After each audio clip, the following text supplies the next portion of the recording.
this situation, Hawthorne's mood couldn't help but be shocked. What's going on? Who can help me at a time like this? Wait, could it be? Just as this conjecture floated in his mind, a cheerful female voice suddenly appeared in his mind. Master, are you okay? He suddenly raised his head and then saw a huge, ferocious, tentacled monster in the air, exuding a dark and ominous aura, overlooking the battlefield. This ferocious and terrifying appearance is enough to scare anyone into having nightmares. However, at this moment, there is no fear in Hawthorne's heart. Instead, he feels an overwhelming sense of familiarity and is moved to the point of tears. Because what was floating in the sky that day was precisely Heidi's true form. This is the witch I trust the most and is closest to me, coming to save me. Great. He relaxed his mind, and in front of him, Regilas, who was absorbing the power of life, suddenly chanted a spell, Thunder Wave. Boom!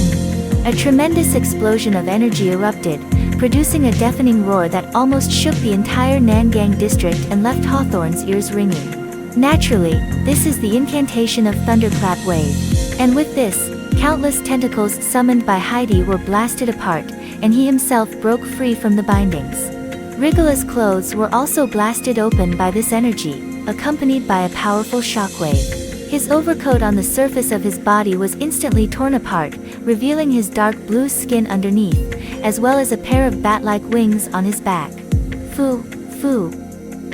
On the other side, a strong wind suddenly swept up. Then, a red-skinned demon, wielding his equally red fleshy wings, also appeared in mid-air, holding a spear and confronting Heidi in the sky. However, even so, despite being outnumbered, Heidi showed no fear. If you're not afraid to die, then come at me. Hawthorne, on the other hand, quietly breathed a sigh of relief, knowing that the crisis was not yet over. He then put on a serious expression, stood up straight again, and crossed his hands behind his back. He said to the two demons, I have given you 2 chances, I will not give you a third. Regilas, are you really going to persist until the end? Although he said so, in reality, his palms were full of sweat beads. Oh no, how can there be 2 of them? He secretly resented it in his heart. The fact that this guy was able to use the monster paralysis spell just now indicates that he must be at least a 9th level spellcaster. If they were to really fight, Heidi might not necessarily have the upper hand. Moreover, there were 2 more people on the other side, which instantly increased the pressure on him. But there was no other choice. At this moment, he could only continue to bluff and scare off the opponents. Fortunately, when doubt accumulated to this point, the only question left in Regila's mind was, why doesn't this person have self-defense abilities? And now Heidi's appearance has become the final straw that overwhelms him internally. He quickly took a step back, then bent over and bowed his head, giving a big salute to Hawthorne. Regilas was blind and offended the adult. Please forgive him. Nothing happened tonight. Finally, tricked you. Listening to him say this, Hawthorne's heart finally settled back into his stomach, moved to the point of tears welling up in his eyes. But at this moment, it was not yet time for him to relax. He then waved his hand lightly, with a somewhat disappointed expression, and said, Go away. So, Regilas no longer hesitated, grabbed his bewildered colleague, and chanted the spell, Dimension Door. Any door, the 4th ring spell, can instantly teleport a distance of 500 meters, a very useful long-distance teleportation spell. With the extinguishing of the teleportation light, the 2 demon descendants disappeared together. Hawthorne finally breathed a sigh of relief, his legs went weak, and he almost fell to the ground. In the sky, Heidi's body quickly descended and rapidly transformed during this process. In an instant, she returned to her youthful and beautiful nun image, wearing a heavy black robe. Ignoring the dirt and mess on the ground, Heidi quickly bent down and helped him up, her words filled with self-blame. Master, are you okay? I'm sorry, I came late. Hawthorne shook his head, indicating that she didn't need to worry. I'm fine. It's great that you're here, Heidi, but how did you regain your sanity? Heidi shook her head, indicating that she also didn't know. I don't know why, but the excess chaotic magic injected into my body disappeared out of thin air. So I never lost control, I just feel filled with magic and in a very good state. and I felt that the master seemed to be in danger, so I hurried over before I had time to transform into human form. Upon hearing this, Hawthorne was slightly taken aback. Then, he recalled the changes in Yuta's behavior, from being furious to being rational and even knowing when to retreat. Suddenly, he had a sudden realization. It seems to be a purification process, and it also resolves the most painful things in the hearts of the witches. Great! He felt joy in his heart and said. Heidi's voice was filled with guilt again. I'm sorry, Master, I didn't realize that my shortcomings had already been resolved, and I came over so slowly, so late. Hawthorne reached out and gently stroked her hair, comforting her. It's not your fault. In the slums, it's normal for there to be gangs and fires. I expected all of this. In fact, even though there are so many thugs fighting here, everything is still under my control, and I can handle it. This is the truth. He already has a plan to sustain the war and purify Yuta, and it has been tested in actual combat. If Rigolas does not appear, then give him another hour at most, and he will be able to completely purify Yuta after a few more rounds. Thinking this way, he glared angrily in the direction where Rigilas disappeared, gritting his teeth and saying, the only thing I didn't expect was that the envoy of the Nine Hells would actually appear here, and even lay hands on Yuta. Those two guys are too powerful, and anyone is absolutely crushed in front of them. This unexpected incident completely spiraled out of control tonight, and if it weren't for Heidi's timely arrival, he couldn't even imagine what the outcome would be. Shaking his head, he no longer dwelled on this matter. He then turned his head and looked back, saying, now, let's go purify Yuta together. Afterwards, with the departure of the two demon descendants, the monster paralysis spell, naturally has been lifted. Yuta's massive body has vanished, but Hawthorne knows that this weakened witch won't be able to run far. And now, with Heidi's help, there's no way this guy can escape. He believed so strongly. Then Heidi hugged his body and silently recited the spell of flight, and the two slowly rose up, overlooking the ground from high above, searching for Yuta's trace.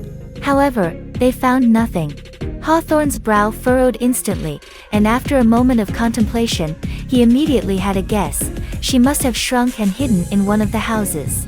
In that case, she definitely won't hide too far. Heidi, let's split up and search. Chapter 47 Purification, completed. Hawthorne's expectations were completely accurate.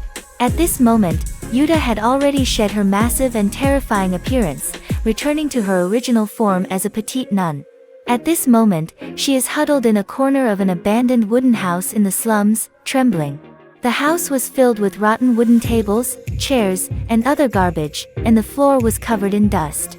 These things dirted her skirt, but at this moment, she couldn't care less. Using this garbage as cover, she secretly prayed that the old man with white hair and Heidi wouldn't find this place, so she could safely pass the night of the witch. She also wants to run a little further, find a cleaner place, and then hide again. However, now she is extremely weak, and truly has no strength left. She simply didn't have the ability to escape any further, so she had no choice but to find a dirty and messy small house nearby, praying that those two people outside wouldn't come over. A burst of footsteps came from outside, causing Yuta's heart to skip a beat. Then, she heard the voice of the white-haired human. We've searched this side, but found nothing. Heidi, did you find anything on your side? Then, Heidi's voice came up. I also looked, and I found some boxes that might be related to the devil, but I didn't find any trace of Yuta. Later, the man's voice seemed somewhat disappointed. Oh, I see. Forget it, then. It seems like she must have escaped far away. It's impossible to find her again tonight, so let's just give up. Then, Heidi's voice also came. Let's go back to the monastery. Success. Yuta's heart was filled with joy, listening to the fading sound of footsteps. She let out a sigh of relief, but then a wave of hatred surged in her heart, causing her to grit her teeth in secret. Humans, and Heidi, you wait for me. When the day breaks and the night of the witch is over, I will regain my normal power and I will definitely give you both the most painful ways to die. I will slice you into 1,000 pieces, cutting your flesh bit by bit, and I will make sure you stay conscious throughout the whole process. Good evening, Yuta. Familiar voices sounded, and Yuta suddenly looked up to see Hawthorne and Heidi floating in mid-air, having entered the room at some point, smiling down at her. At once, her purple-red pupils contracted to the size of pinholes. They didn't leave. I understand, they both had already discovered their own tracks. The conversation just now was a lie to make themselves relax their guard. No.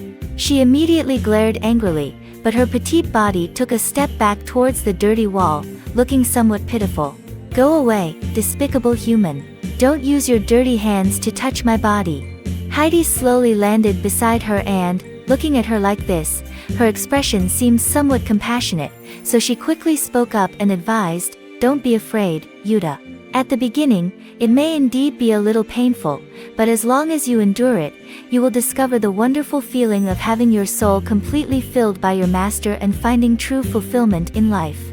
She persuaded, but as a witch, she was also well aware of how cruel and ruthless her sisters could be. Therefore, even though she spoke gently, her hands did not stop at all. She cast spells and released black mist, summoning countless ink-green tentacles that bound Yuta's petite body, rendering her completely immobile. While controlling her, Heidi's mouth continued to explain the benefits of purification to her.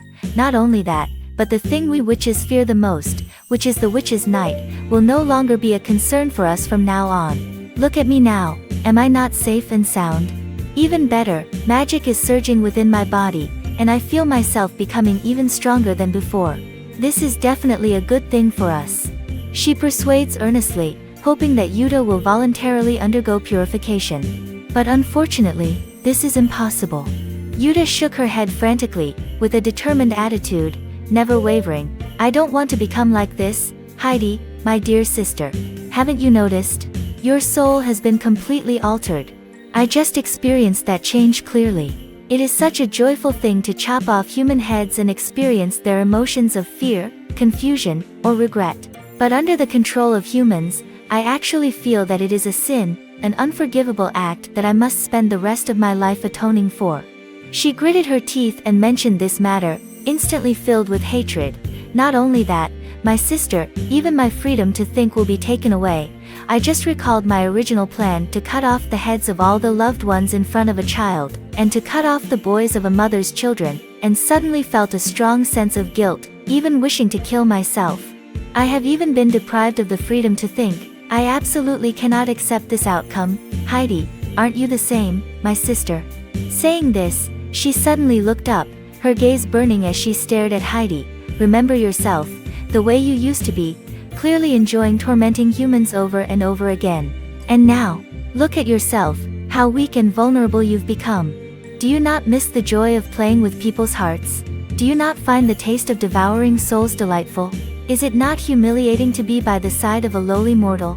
She persuaded, trying to make a last-ditch effort to turn Heidi around, so that she could have a glimmer of hope. But unfortunately, Heidi looked at her with only pity in her eyes. I have absolutely no desire for that kind of empty and bewildering low-level pleasure ever again in my life, she said. She sighed softly and continued, it seems that I really can't convince you. But it's okay, my dear sister, it doesn't matter. After a while, you will be grateful for the choice I made for you. Saying that, she turned around and slightly bowed to Hawthorne, who was still floating in mid-air.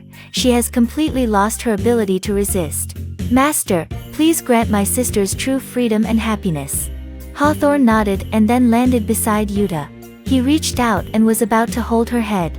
Knowing that he had no hope of turning the tables, Yuta went mad and cursed loudly, you insect-like, lowly and despicable human. Celine will definitely discover your secret, and then she will surely torture your soul in the cruelest way. Ugh! The milky white light of purification lit up, instantly enveloping her entire body and silencing her voice. Her expression gradually twisted with pain, emitting a whimper similar to that of a wounded animal from her throat. But soon, even that sound slowly faded away. Her beautiful purple-red eyes became increasingly confused, as if she had completely lost herself. Finally, she tilted her head and fell into a deep sleep. Purification completed. Hawthorne opened his system and watched his purification points soar from 550 to 2,000, almost unable to resist bursting into laughter. A profit of 1,450 points. Tonight, all of this is worth it. On the side, Heidi also had a joyful smile and congratulated him. Congratulations, Master, for purifying Yuta. It's too early to celebrate now. Hawthorne suppressed his joy, waved his hand, shook his head, and said, the crisis is not over yet. The people from the Blackstaff Tower must be on their way. We need to hurry back to the monastery, only then can we consider ourselves completely safe. Heidi nodded, then her hands transformed back into tentacles, binding Yuta. Afterwards, taking advantage of the cover of night, they quickly fled before the people from the Black Cane Tower arrived. Chapter 48, My Yuta, Part 1. As in Hawthorne's memory, when he also left the slums and everything settled down, investigators from Blackstaff Tower finally arrived late and entered the slums of Nangang District. Then as soon as they arrived, they were deeply shocked by the scene in front of them. Almost every street has at least one corpse. Their heads and bodies are separated, with wide-eyed fear, scattered on both sides of the street. The blood stains the surrounding walls red, making everything look like a hellish scene. And near the port, which is the main point of conflict, there are nearly 100 bodies from all sides, innocent laborers, port workers, obvious gang members, and even extremely rare Amazonian female warriors. Rolling heads scattered around the harbor, the strong smell of blood still lingering. This smell even overwhelmed the usual salty fishy smell that never dissipates in the fishing port, making the Black Cane personnel who came to investigate unable to help but vomit. This is definitely one of the most devastating fire incidents ever to occur in Port LaBelle. The higher-ups will surely be furious, and all major factions will definitely send their own personnel here to investigate the truth. Each member of the Black Cane Tower who came to investigate had this consensus in their hearts. And then, suppressing their nausea, they forced themselves to stay behind, striving to gather more clues and evidence of the monsters and the real culprit before the traces completely disappeared. Then, they were shocked to discover that tonight's events seemed to be no accident. After peeling away the tight disguise, they realized that tonight's events were actually intervened by a devil. So, many pieces of information were classified as top-level secrets and were sent to the current owner of the Black Cane overnight. They asked her to use her wisdom to make more meticulous judgments. The twin moons in the west slowly set, and a hint of fish belly white emerges in the east of the world. The surging and restless magic gradually returns to calm, and this night of the witch, which has shed countless innocent blood, finally comes to an end. Hawthorne slowly woke up, and as soon as he opened his eyes, he saw sunlight streaming through the curtains and onto his big bed. Heidi and Yuta, two witches, were on either side of him, holding his arms and sleeping peacefully with even breaths. Last night, after they returned to the monastery, Hawthorne was mentally and physically exhausted. So when Heidi used her water-making technique to help him bathe, he fell into a deep sleep and had no idea what happened afterwards. And now, looking at the scene in front of him, he still can't believe it. Thinking back carefully to the bloody events of last night, it feels like a nightmare. But now that he's awake, everything naturally dissipates. However, looking at Yuta, who was sleeping peacefully with his arms around him, so close, he knew very well that none of it was fake, that he had truly achieved it. At this thought, a smile involuntarily appeared at the corner of his mouth. Seeing that both girls were still sound asleep, he didn't disturb them. He slowly withdrew his arm and then summoned the system, bringing up his own control panel. He wants to count and see how many purification points he has earned after purifying Yuta.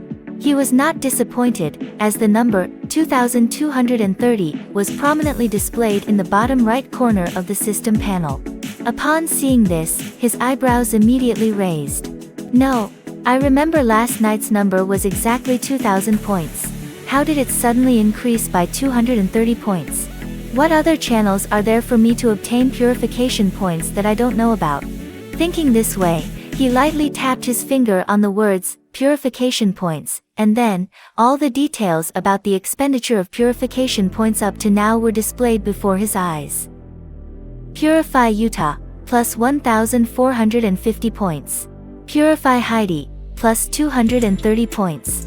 Hawthorne's eyes fixed on the last line, filled with confusion. How did I purify Heidi again? Could it be that because of the Night of the Witch, the chaotic magic contaminated Heidi again, and after purifying this contamination herself, she gained some benefits again?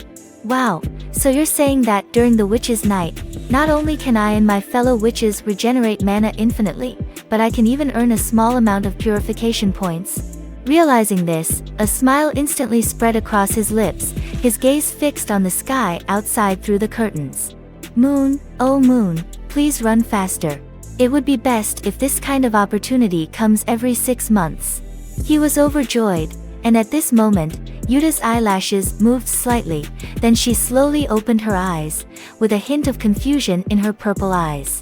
As soon as she saw his face clearly, she instinctively called out, "Master." Then, recalling something, her pupils contracted, and her body slid to the side, falling to the ground. She then deeply knelt in front of Hawthorne on the bed, knocking her head on the ground, saying, "I'm sorry, Master. Last night, I actually attempted to kill my master and said so many insulting words, being so arrogant and ignorant, foolish to the point of being like a bug." Her voice was filled with genuine remorse, and you could even hear a hint of crying. "I really don't know how to proceed in the future to redeem myself from my sins. I can only dedicate everything in my remaining life to you." Hawthorne rubbed his eyes and only then realized that Yuta was wearing a heavy nun's robe. She had actually slept in it on his bed last night without taking it off. Looking at her current painful and self-blaming appearance, recalling the several times before when he was terrified and trembling upon encountering her, as well as the intense pain in his heart when she glared at him, he couldn't help but sigh in his heart. Fate is truly unpredictable. However, now Hawthorne doesn't hate her. Looking at her remorseful appearance, he softly said, "Get up, it's okay, it's not all your fault." Yuta finally looked up, tears streaming down her face, her cold and delicate little face looking pitiful, making people unable to help but feel both affection and a desire to bully her. Just after a night of deep sleep and rest, with the magical power of the dormitory building, both his physical and mental fatigue were completely swept away. He was full of energy and in a very good state. So, looking at Yuta's delicate face, the fire inside him surged upwards. Then, he extended his finger and gently pinched her dainty little nose, saying, "Why are you still sleeping in clothes? It's so uncomfortable. Take off the nun's habit." Visible to the naked eye, a rosy blush quickly spread across the witch's cheeks, incredibly enticing. "Master, I..." She lowered her head, looking shy and extremely adorable. "I think, while Heidi is not here, I will offer myself to the master alone." Hawthorne suddenly realized, just as he was about to say something, he heard Heidi's voice from behind, "That won't do, Yuta, you're being too cunning." Both of them looked up and saw that Heidi had already woken up at some point. At this moment, she was naturally naked, her delicate body hidden under the covers, with Hawthorne's arm trapped between her breasts, only her head exposed. She said to Yuta, "Don't forget, for such a long time before, I was the only one serving the master and had to deal with all of you, making sure you didn't harm him. Now, after all the effort to get you through, when you finally sacrifice yourself, you won't let me see. How can this be? I can't accept it." Saying this, she tightly hugged Hawthorne's arm and began to act coquettishly. "Master must feel the same way, right? We can't encourage her arrogant attitude." Yuta's expression suddenly became panicked, then he lowered his head and said, "Master, whatever punishment you have in mind, Yuta will fully accept it." Huowang opened his mouth, about to say, "No need," but looking at her expression, he suddenly became mischievous and continued, Well, as long as I can happily accept the upcoming small punishment, then I will be very happy." Heidi glanced at his expression, the words she wanted to say reached her lips, but she swallowed them back. After nearly a month of intimate conversations every day, sharing the same bed and pillow, she had gained a deep understanding of her master's sexual interests. She knew that at times like this, he already had some exciting ideas in mind. So she doesn't need to say much, just watch the master's performance well. However, completely unaware of this, Yuta remained as innocent as a little flower, with hopeful ripples in her eyes. "So, what do I need to do, master?" "It's actually very simple," Hawthorne whispered. "You stand at the foot of the bed, lift up your nun's robe, and don't wear anything underneath." Yuta's face had turned red as blood, but what came next was the most crucial part of Hawthorne's punishment game. Then use your fingers to arouse yourself. Chapter 49, My Yuta, Part 2. Immediately, Yuta's beautiful eyes widened, overwhelmed with shame. Ah, this, I. Her face was rosy as if it could drip blood, and she looked incredibly adorable. After all, she was born from a collective memory of suffering of a nation, the shared pain, confusion, and doubt towards the royal family in the concept of nobility, giving rise to a terrifying witch. Naturally, she also inevitably became influenced by some of the fantasies people had about the royal family at that time, such as an intense sense of shame and the tendency to easily feel ashamed and then be brave, and so on. And Hawthorne's current demand, in her opinion, is extremely shameful and completely unacceptable. Looking at her shy appearance, Hawthorne's lips curled slightly. And beside her, Heidi's eyes lit up, looking at her with interest, and then said, "What's wrong, Yuta? On your very first day, as a guilty person, are you going to defy the master's orders?" Yuta instantly became tongue-tied. Of course not. What are you waiting for then? Heidi pursued her advantage, the smile on her lips becoming more apparent. Start quickly, dear Yuta, I can hardly wait. When it comes to verbal disputes, there are few people in the entire monastery who can match Heidi, and Yuta is naturally not capable either. She felt wronged, tears almost falling, and secretly glanced at Hawthorne, only to find him smiling, with no intention of retracting his command. Reluctantly, she trembled and slowly stood up on the bed, walked to the end of the bed, facing Hawthorne and Heidi, but almost had to lower her head to her chest, gripping the hem of her nun's robe with both hands, and slowly pulled it up. First revealed before them were a pair of delicate, fair feet that could drive the world crazy with their beauty. Each of Yuta's toes resembled a pearl, plump and translucent, while the nails on top were also a purplish-red color, shimmering with a hint of starlight. And looking further up, what emerges in succession from beneath the dark and heavy nun's robe is her flawless calves, round and petite knees, smooth and tender thighs, and further up, it is a very conservative white triangle panties. After all, Yuta is different from Heidi. Underneath her nun's habit, she cannot possibly not wear any underwear. Hawthorne then said, "Heidi, go help her hold the nun's robe." "Okay," Heidi exclaimed excitedly, then she crawled into the bed, and when she emerged, she was already dressed in her dignified nun's habit. Her face was serious, her step steady, and she exuded a holy aura. Slowly, she walked behind Yuta, raised her hands, and held up her nun's habit. So Yuta's hands were freed, lightly biting her lower lip, her fingertips grasping the sides of her panties, and pulling them down. So, everything about her was exposed in front of the two of them. She then lifted one leg and took off one side of her panties, then lifted the other leg. The range of this movement was naturally not small, so Hawthorne could see all kinds of beauty from the other side. Yuta began to bite his lower lip tightly, trembling. He extended his left hand and the pad of his middle finger hesitantly covered that most sensitive spot, then slowly started to move in circles. This was her first time doing something like this, so as soon as she started, a slight low moan escaped from her mouth. Heidi lifted her nun's robe considerately, revealing more of her skin, her slender waist that could be held with just one hand, and her round and sexy belly button. Then, Yuta's right hand trembled as he slowly moved it upwards, covering his own chest, and then began gently kneading it. Since becoming human, none of these sensitive areas on her body have ever been touched by anyone, including herself.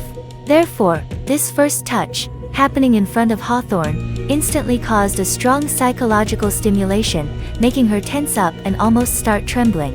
But she herself also knows that this level is not enough. After spinning for a moment, her slender and long middle finger of her left hand slowly reached below her own navel. A pleasant low hum came from her throat, but she quickly suppressed it, her whole face turning red from holding it in, looking cute and funny. "There's no need to suppress yourself, Yuta," Hawthorne whispered, "let it out." With his words, at this moment, Yuta seemed to truly unlock something. With the rhythm of her left hand and the kneading of her right hand, her delicate panting became heavier and more pronounced. Master.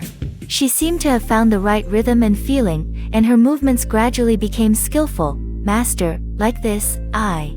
She still kept her head down, overwhelmed with shame, but her waist couldn't help but arch forward, and her back gradually leaned backward.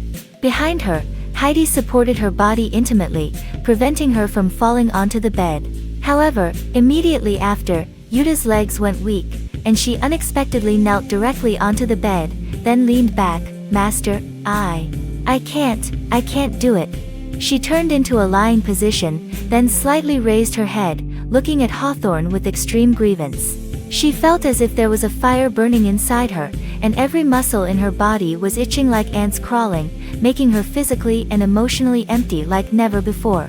She needs to vent, yet she also needs to fill the void. With her slender fingers and inexperienced skills, it is naturally impossible for her to accomplish this task. Therefore, in great agony, she can only continue to move her own fingers while seeking help from Hawthorne with pleading eyes. Hawthorne naturally would not refuse the witch's request for intimacy. He then stepped forward, extended his finger, and replaced Yuta's small hand. Yuta's lower abdomen suddenly tightened, and the intense stimulation made her unable to help but tense up all over her body. Ah, Master, I. She had already reached the first peak of happiness in her life, and the liquid quickly wet Hawthorne's fingers. Surprisingly, so fast. Hawthorne sighed inwardly, then slowly withdrew his fingers and gently placed them into Yuta's mouth, letting her taste his own flavor. Later, Heidi couldn't help but cover her mouth and chuckle. Ooh!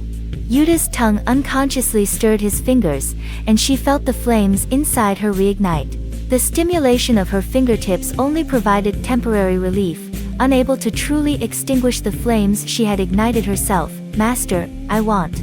Seeing that she was about to cry, Hawthorne stopped bullying her. He then withdrew his finger, pressed his body down, and held down Yuta's body. At the same time, he lowered his head and gently kissed her lips. And he himself, also at the appropriate time, becomes one with the other party. Chapter 50, My Yuta, Part 3. Master, meow. Yuta's throat couldn't help but let out a whimper, with 2 streams of clear tears flowing from the corners of her eyes. It's unclear whether it was the sudden eruption of accumulated shame and frustration, or if this really hurt her. And Hawthorne felt her petite body, felt that kind of pressure, only feeling a strong sense of relief rushing to his mind, making him feel that every hair on his body was standing on end. Ah, Yuta. Calling out her name, he began to interact with her slowly and evenly. Yuta's small mouth slightly opened, her mind went blank, unable to think at all. She could only follow her instincts and let out a series of charming and pleasant moans. Ah. Gradually, her arms gradually wrapped around his back, and the interaction between the two became more and more intense, very much in sync with each other. Master, I. She lifted her little head, her gaze unfocused, her mouth slightly open, seemingly very thirsty. And Hawthorne understood her desire, immediately lowered his head and deeply kissed her thin and rosy lips. In the long and passionate kiss, Yuta reached the second peak of happiness in his life. However, Hawthorne was far from finished. In the following time, Heidi also joined the battle, but she did not tenderly please him under his body. Instead, she used her fingers to play with Yuta together, attacking from both sides and teasing this always expressionless beautiful girl. As a result, Yuta, who was only experiencing it for the first time, was no match. After several consecutive peaks, almost crying and begging for mercy, Hawthorne finally erupted inside her and ended it with another deep kiss. Afterwards, he changed clothes and got up under Heidi's care, leaving poor Yuta alone in the room, then went to the kitchen to cook and satisfy his basic dietary needs. After finishing his breakfast, he returned to the small room only to find Yuta still lying on the bed, basking in the sunlight, with lifeless eyes staring at the ceiling, clearly being lazy. Hawthorne immediately felt that he couldn't indulge her like this, so he and Heidi once again worked together to unlock several new positions for her before finally embracing the two girls, who were completely naked, and lying on the bed to rest slowly. Ah, such days are truly wonderful. Unfortunately, it will only be like this today. Such days cannot last forever. He was very clear-headed and knew that the witches would soon come back. At that time, his living environment would still be very dangerous, so he must remain vigilant and engage in a battle of wits with the witches. Not only that, he also understands very well that his little tricks cannot deceive Regulus for long. This cunning demon will soon see through his lies. By then, who knows what will happen, as he has revealed so many secrets of the 9 Hells Kings. Thinking like this, his expression couldn't help but become a little worried. Sensing the change in his mood, Heidi slowly looked up and asked, "Master, what's wrong?" "It's nothing," Hawthorne shook his head, "it's just that, I can't figure out how I managed to provoke the devil last night, until the very end." Heidi's expression, however, was not surprised. In the slums where no one governs, it is normal for devils to plan to secretly develop some cults here. Saying this, her expression slightly changed. "Speaking of which, Master, since they are subordinates of the 9 Hells demons, I think they might be looking for this." She spoke, stretching her clean arms out from under the covers, reaching into the messy pile of her discarded nun's habit by the bedside, and then pulled out a small box. The small box appears to be made of iron, and in each of its 8 corners, there is a sculpture carved from bone. It seems to have no opening, with intricate and mysterious patterns drawn on all 6 sides, resembling both writing and designs. "This is what I found on a person's body during the search of Yuta yesterday," she whispered. "I brought it back because it felt important." And seeing this thing, Hawthorne's eyebrows raised instantly. Purgatory Mystery Box. He recognizes this thing. It is a container that completely isolates magic and is almost impossible to forcibly open in a physical way. To open it, you must solve the puzzles on the box. And, this thing is a container that is only used when making deals between devils and humans. Not only that, the craftsmanship of the Purgatory puzzle box is extremely complex, so the things inside are definitely not cheap. Either they are expensive treasures, or they are secret contracts signed by devils and their partners. TSK, has Shauna's audacity grown to such an extent that she's now making deals with the devil? He thought this way. Beside him, Yuta, who had been tossed around and was a little weak, opened his eyes and weakly said, "The Purgatory puzzle box is not easy to open. Solving the puzzles on it requires a high level of intelligence, so besides those who know the answer, hardly anyone can open it." Upon hearing this, Hawthorne's lips curled into a smile. "It's okay," he said, "I can open it." The 2 witches looked at him with incredulous eyes, while Hawthorne's face was full of confidence. He has already seen this box, although he doesn't recognize any of the words on it. But don't forget, he has the magical ability to summon the Eye of the Rune Guardian. He can completely understand the above numbers. Not only that, as an experienced player, he also remembers clearly what the puzzles are for each kind of infernal puzzle box in the game, as well as the steps needed to solve them. For the vast majority of people in this world, it takes a long time to figure this thing out. But for Hawthorne, it's like an open book exam. The type number is 13. This means that you need to erase the pattern here, and then put a drop of blood on this bone carving. "Yuta," he whispered, while raising the index finger of his left hand, "make a cut on my finger." Yuta hesitated slightly with her expression, "But, Master, listen," he urged, "this is a necessary step to open the box." Yuta had no choice but to extend his fingernail and gently scratch the pad of his thumb. Squeak, ouch, it hurts. Hawthorne gritted his teeth in pain, and fresh red blood oozed from his wound. Without delay, he quickly pressed his fingerprint onto a small figurine in one corner of the box. Pop! Suddenly, the box opened. He then moved his fingers away, and Heidi quickly pulled out his magic book and infused it with magic, using healing spells to heal his wounds. Hawthorne didn't care about his minor injury. He looked down and saw a neatly folded arm guard, delicate like silk, lying quietly in the center of the box. Suddenly, his pupils contracted. Phantom Magician Arm Guard.